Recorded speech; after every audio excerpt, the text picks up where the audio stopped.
வணக்கம். இன்றைய முக்கிய செய்திகள். புதுச்சேரி ரெயின்போ நகரில் இயங்கி வரும் ஃபர்ஸ்ட் கிரை இன்டெலிடாட்ஸ் முன் மழலையர் பள்ளி ஆண்டு விழாவில் புதுவை முதல்வரின் பாராளுமன்ற செயலரும் காமராஜ் நகர் தொகுதி சட்டமன்ற உறுப்பினருமான ஜான்குமார் எம்எல்ஏ கலந்து கொண்டு சிறுவர்களுக்கு பதக்கங்களை வழங்கி கௌரவித்தார். புதுச்சேரி காமராஜ் நகர் தொகுதிக்குட்பட்ட ரெயின்போ நகர் 4th கிராஸ் எக்ஸ்டென்ஷனில் இயங்கி வரும் பிரபல ஃபர்ஸ்ட் கிரை இன்டெலிடாட்ஸ் முன் மழலையர் பள்ளியின் ஆண்டு விழா ஃபிட்னஸ் ஃபெஸ்டா 2024-25 என்ற பெயரில் கருவடிக்குப்பம் சித்தானந்தா கோவில் அருகில் அமைந்துள்ள புதுச்சேரி மருந்தாளுநர் சங்க கட்டடத்தில் உள்ள முதல் தளத்தில் இன்று சிறப்பாக நடைபெற்றது. இந்நிகழ்ச்சியில் சிறப்பு விருந்தினராக புதுச்சேரி முதல்வரின் பாராளுமன்ற செயலர் ஜான்குமார் எம்எல்ஏ கலந்து கொண்டு சிறுவர்களுக்கு பதக்கங்கள் வழங்கி சிறப்புரையாற்றினர். இந்நிகழ்ச்சியினை பள்ளி முதல்வர் அருளானந்தன் அவர்கள் வெகு சிறப்பாக ஏற்பாடு செய்திருந்தார். அதனைத் தொடர்ந்து சட்டமன்ற உறுப்பினர் ஜான்குமார் அவர்கள் குழந்தைகளுக்கு அறிவுரை வழங்கி நிகழ்ச்சியை சிறப்பித்தார். இந்நிகழ்ச்சியின் பொழுது திரளான பள்ளி குழந்தைகள் மற்றும் பள்ளி நிர்வாகிகள் மற்றும் ஆசிரியர் பெருமக்கள் உடன் இருந்தனர்.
புனித ரமலான் பண்டிகை முன்னிட்டு அரியங்குப்பம் தொகுதி ஜாகிர் அவர்கள் தலைமையில் நடைபெற்ற ரமலான் நோன்பு திறப்பு நிகழ்ச்சியில் நெல்லித்தோப்பு சட்டமன்ற உறுப்பினர் ரிச்சர்ட் ஜான்குமார் மற்றும் ரேகன் ஜான்குமார் ஆகியோர் கலந்து கொண்டார்கள்.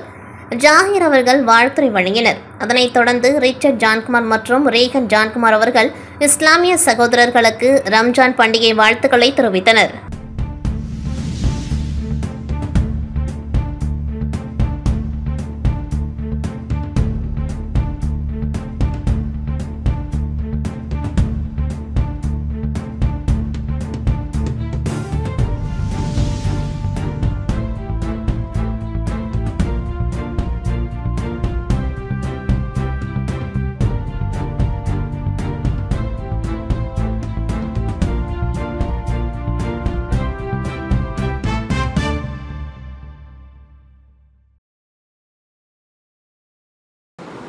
விவேகானந்தர் என்ன சொல்றாரு?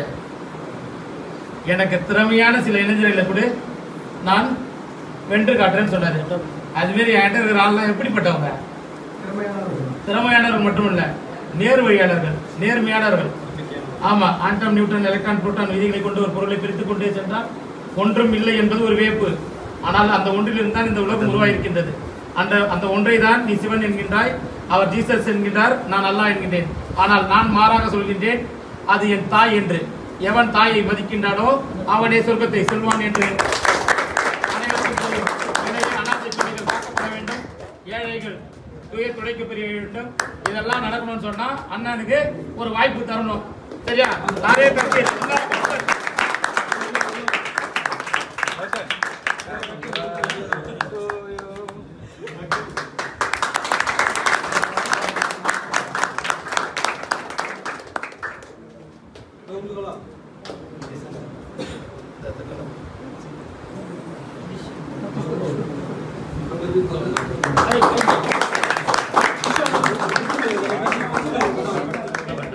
Which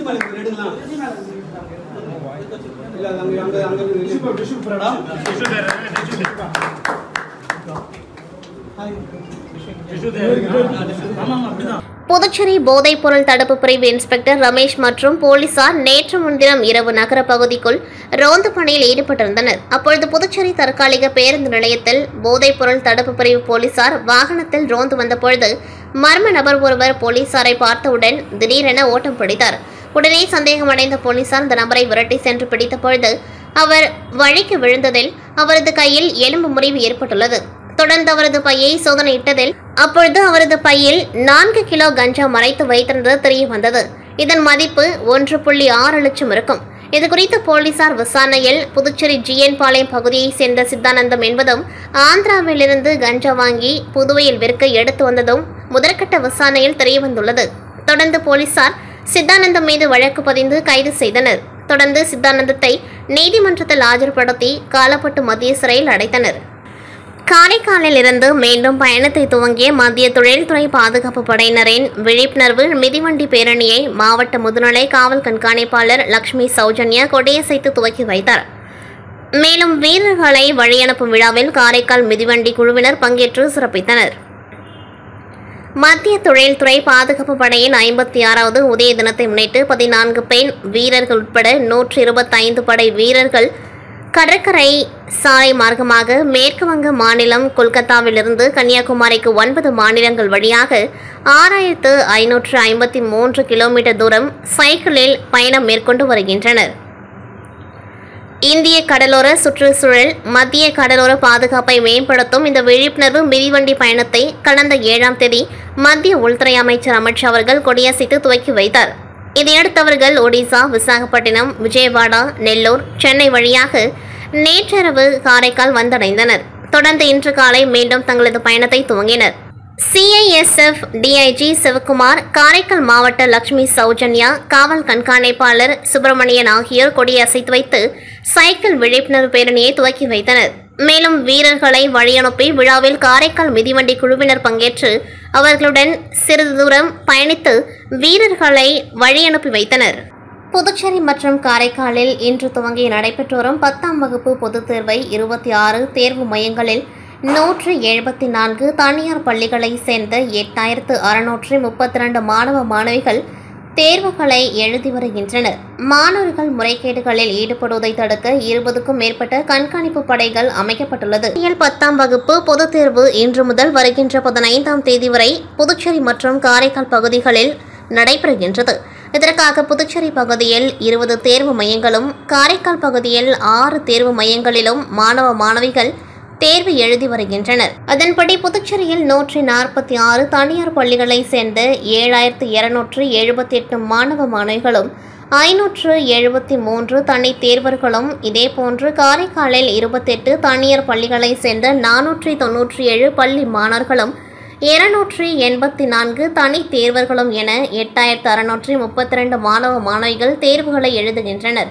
தேர்வில் மாணவர்கள் முறைகேடுகளில் ஈடுபடுவதை தடுக்க முதன்மை கண்காணிப்பாளர்கள், துறை அலுவலர்கள், பறக்கும் படை அலுவலர்கள், வழித்தட அலுவலர்கள் மற்றும் அறை கண்காணிப்பாளர்கள் ஆகியோர் தேர்வு செய்யப்பட்டு தேர்வை கண்காணித்து வருகின்றனர். தேர்வின் பொழுது தடையின்றி மின்சார சேவை ஏற்பாடு செய்யப்பட்டுள்ளது. தேர்வு நடைபெறும் நாட்களில் தேர்வு எழுத வருகை தரும் தேர்வர்கள் அலைபேசி மற்றும் எந்தவொரு தகவல் தொடர்பு சாதனங்களையும் எடுத்து வர தடை செய்யப்பட்டுள்ளது.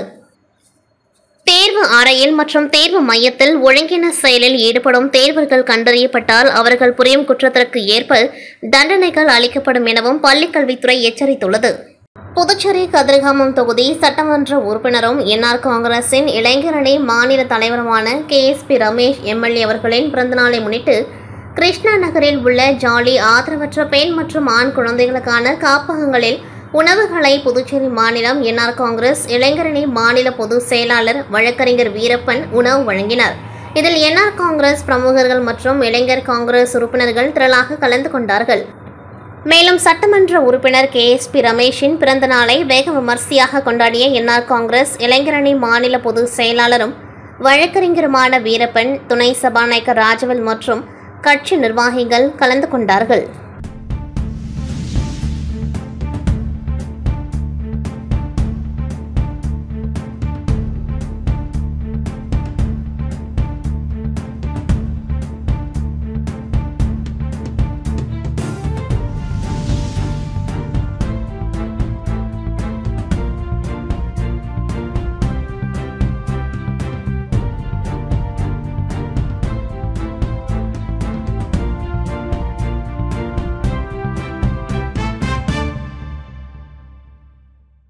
மங்களம் தொகுதி வடமங்கலம் பகுதியில் புதிய குடிநீர் சுத்திகரிப்பு நிலையத்தை அமைச்சர் தேனி ஜெயக்குமார் பொதுமக்கள் பயன்பாட்டுக்கு திறந்து வைத்தார். புதுச்சேரி மங்களம் தொகுதிக்குட்பட்ட வடமங்கலம் பகுதியில் சுத்தமான குடிநீர் வழங்க வேண்டுமென அப்பகுதி மக்கள் தொகுதி எம்எல்ஏவும் அமைச்சருமான தேனி ஜெயக்குமாரிடம் கோரிக்கை விடுத்து வந்தனர். இந்நிலையில் அப்பகுதியில் உள்ள இந்துஸ்தான் லிவர் லிமிடெட் நிறுவனத்தின் சமூக நிதியின் மூலம் சுத்திகரிக்கப்பட்ட குடிநீர் நிலையம் அமைக்க அமைச்சர் நடவடிக்கை மேற்கொண்டார். அதன் அடிப்படையில் அப்பகுதியில் உள்ள சங்கராபரணி ஆற்றங்கரையோரம் புதிதாக போர்வெல் அமைக்கப்பட்டு இந்த இடத்தில் புதிதாக தண்ணீர் சுத்திகரிப்பு நிலையம் அமைக்கப்பட்டது. இதன் திறப்பு விழா இன்று காலை நடைபெற்றது. இதில் அமைச்சர் தேனி ஜெயக்குமார் கலந்து கொண்டு சுத்திகரிக்கப்பட்ட குடிநீர் நிலையத்தை பொதுமக்கள் பயன்பாட்டுக்கு திறந்து வைத்தார். இந்நிகழ்ச்சியில் பொதுப்பணித்துறை கொம்யூன் பஞ்சாயத்து அதிகாரிகள் மற்றும் என்ஆர் காங்கிரஸ் பிரமுகர்கள் உட்பட பொதுமக்கள் உள்ளிட்ட பலர் கலந்து கொண்டார்கள்.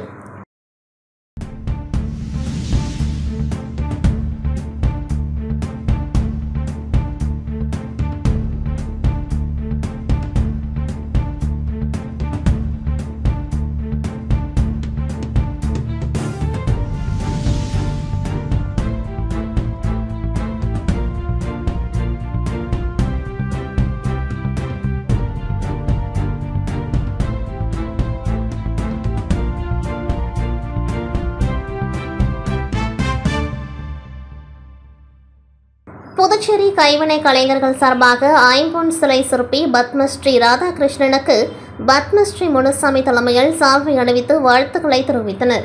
தமிழக பகுதி புதுக்கோட்டை மாவட்டம் சாமிமலை பகுதியைச் சேர்ந்த ஐம்பொன் சிலை தயாரிப்பாளர் ராதாகிருஷ்ணன் டெல்லியில் 27 அடி உயர நடராஜர் சிலை செய்ததற்கு மத்திய அரசு 25ஆம் ஆண்டிற்கான சிறந்த கலைஞருக்கான ஐம்பொன் சிலை சிற்பி ராதாகிருஷ்ணன் அவர்களுக்கு பத்மஸ்ரீ விருதினை வழங்கி கௌரவித்துள்ளது. விருது பெற்ற ராதாகிருஷ்ணனை புதுச்சேரி கைவினை கலைஞர் பத்மஸ்ரீ விருதாளர் முனுசாமி தலைமையில் கைவினை கலைஞர்கள் அவரை நேரில் சந்தித்து சால்வை அணிவித்து தலையில் கிரீடம் வைத்து வாழ்த்துக்களை தெரிவித்தனர். இந்நிகழ்ச்சியில் கைவினை கலைஞர் ராஜசிற்பி தேசிய விருதாளர்கள் சேகர், வெங்கடேசன், ராமகிருஷ்ணன், பன்னீர்செல்வம், ஸ்டேட் அவார்ட் பெற்ற ஆனந்த்ராஜ், சிற்பி கலை மாமணி, சண்முகம், தமிழ்நாடு சிற்பகுரு விருதாளர் வெங்கடேஷ் ராஜா, தேசிய விருதாளர்கள் மற்றும் புதுச்சேரி தமிழக பகுதியைச் சேர்ந்த கைவினை கவிஞர்கள் பத்மஸ்ரீ விருதாளர் ராதாகிருஷ்ணனுக்கு வாழ்த்துக்களை தெரிவித்தனர். இசைப்பூக்கள் வாட்ஸ்அப் குழு நடத்தும் சித்திரை தமிழ் புத்தாண்டு கொண்டாட்டத்தை முன்னிட்டு ஆலோசனை கூட்டம் நேற்று அரியங்குப்பம் அருகே உள்ள மணவெளியில் நடைபெற்றது. இக்கூட்டத்திற்கு நிறுவனர் கலைவாணன் முன்னிலை வகித்தார். இளஞ்செழியன் தலைமை தாங்கினர். சட்ட ஆலோசகர் சிவகுமார், துணைத் தலைவர்கள் தங்கதுரை, திலீபன், பொது செயலாளர் SVS குமரன், வேல்முருகன், செயலாளர்கள் இசைவேந்தன், விக்னேஷ் ஆகியோர் கலந்து கொண்டார்கள்.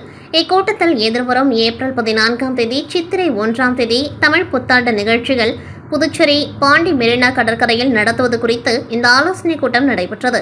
கூட்டத்தில் ஆங்கில புத்தாண்டு கொண்டாடுவது போல் பாண்டி மெரினாவில் தமிழ் புத்தாண்டை சிறப்பாக கொண்டாட வேண்டும். அதில் நம் பாரம்பரிய விளையாட்டு நிகழ்ச்சிகள் மற்றும் கலை நிகழ்ச்சிகளான தாரை தப்பட்டை, சிலம்பாட்டம், மயிலாட்டம், கரகாட்டம், வால் சண்டை, குத்து வரிசை, தீப்பந்தாட்டம், ஜிம்னாஸ்டிக், வான வேடிக்கை, DJ நிகழ்ச்சிகள் என ஆட்டம் பாட்டம் கொண்டாட்டத்துடன் நிகழ்ச்சிகள் நடத்த வேண்டுமென தீர்மானங்கள் நிறைவேற்றப்பட்டது.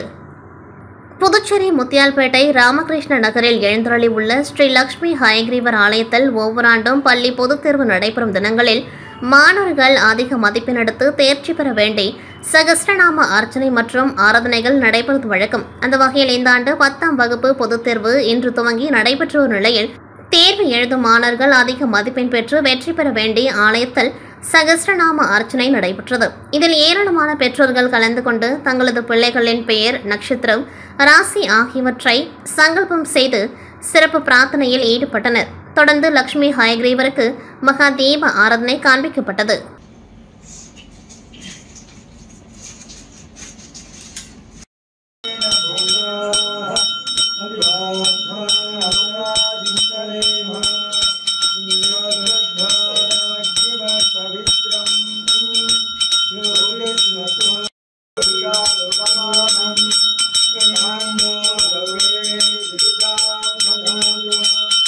Vishwa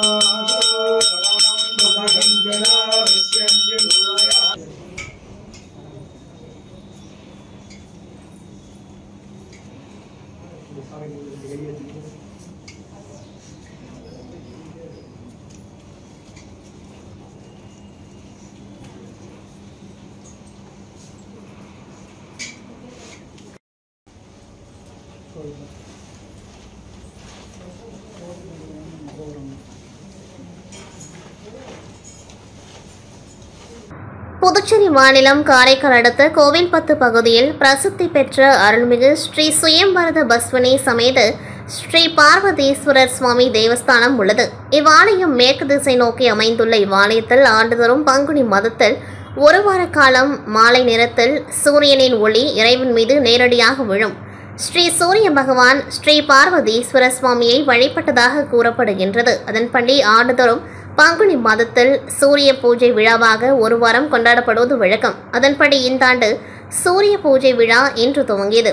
இன்று மாலை 6 மணியளவில் சூரியனின் ஒளி மூலவர் ஸ்ரீ பார்வதீஸ்வரர் சுவாமி மீது விழுந்தபொழுது சிவபெருமானுக்கு விசேஷ பூஜைகள் மற்றும் தீப ஆராதனை நடைபெற்றது. முன்னதாக ஸ்ரீ பார்வதீஸ்வரர் சுவாமி சிறப்பு அபிஷேக ஆராதனைகளும் அதனைத் தொடர்ந்து வெள்ளி கவசம் அணிவித்து பல வண்ண மலர்களால் அலங்காரம் செய்விக்கப்பட்டு மகா தீப ஆராதனை நடைபெற்றது.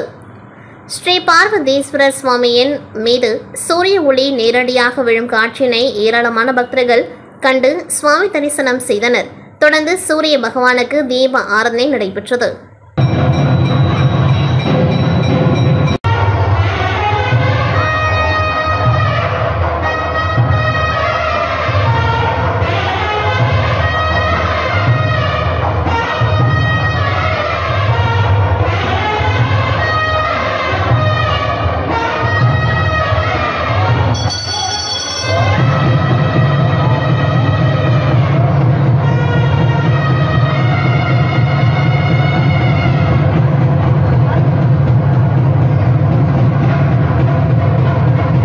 புதுச்சேரி கிருமாம்பாக்கம் அடுத்த புதுக்குப்பத்தை சேர்ந்தவர் முனியப்பன் மீனவர்.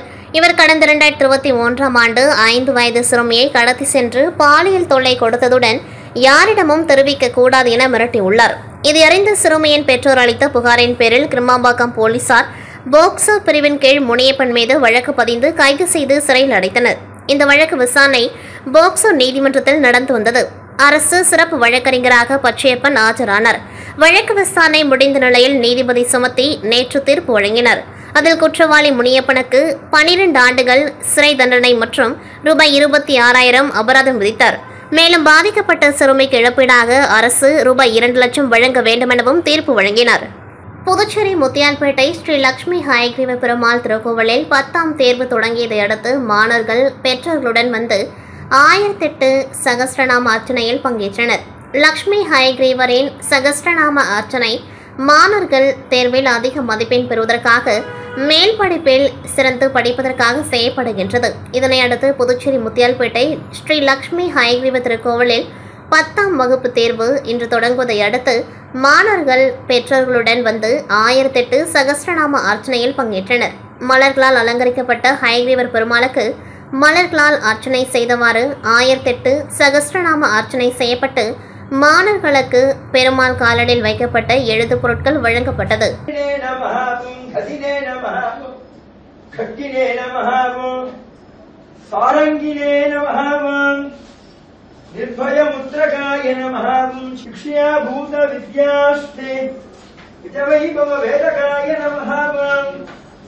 அஷ்டாந்தரம்யாய நமஹ அஷ்டபுஜாய நமஹ யஷ்டிசிட்டிகராய நமஹ மூர்த்தி புத்துஸ்துதாய நமஹ ஆனீத வேத புருஷாய. இத்துடன் செய்திகள் நிறைவடைகின்றது. நன்றி, வணக்கம்.